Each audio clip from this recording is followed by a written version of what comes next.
ആണ്ടുവട്ടം 4-ാം വാരം ശനി.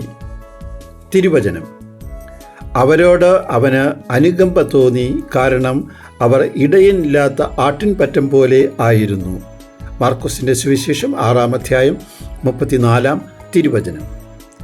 1974 ഞാൻ കുമാരപുരം ഇടവകയിൽ വികാരിയായിരുന്നപ്പോൾ മെഡിക്കൽ കോളേജ് ആശുപത്രിയിലെ 3-ാം വാർഡിൽ സിസ്റ്റർ ഇന്നസെൻസിയയും 8-ാം വാർഡിൽ സിസ്റ്റർ സബീനയും സ്റ്റാഫ് നഴ്സുമാരായി ജോലി ചെയ്തിരുന്നു.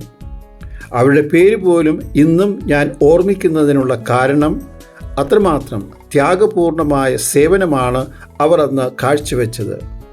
യേശുവിൻ്റെ ആർദ്രതയുള്ള സ്നേഹം ശുശ്രൂഷയായി മാറിയപ്പോൾ വാച്ചിലെ സമയം പോലും അവർ നോക്കിയിരുന്നില്ല. ഇന്നത്തെ സുവിശേഷത്തിലും നാം കാണുന്നത് വലിയൊരു ജനക്കൂട്ടത്തിൻ്റെ മധ്യേ ശുശ്രൂഷ ചെയ്യുന്ന യേശുവിനെയും ശിഷ്യന്മാരെയും ആണ്. ഇവിടെയും ആർദ്രതയുള്ള സ്നേഹം ശുശ്രൂഷയായി മാറിയപ്പോൾ സമയം നോക്കുവാൻ അവർക്ക് സാധിച്ചില്ല. വിശുദ്ധ മാർക്കോസ് എഴുതി, അവർക്ക് ആഹാരം കഴിക്കാൻ പോലും സമയം ലഭിച്ചിരുന്നില്ല. അവരോട് അവന് അനുകമ്പ തോന്നി, എന്തെന്നാൽ അവർ ഇടയനില്ലാത്ത ആടുകൾക്ക് തുല്യരായിരുന്നു. ഇടയനില്ലാത്ത ആടുകളെ നാം തിരിച്ചറിയുന്നതും അനുകമ്പ കാണിക്കുന്നതും നമ്മുടെ ഹൃദയങ്ങൾ യേശുവിൻ്റെ ആർദ്രതയുള്ള സ്നേഹം കൊണ്ട് നിറയുമ്പോഴാണ്.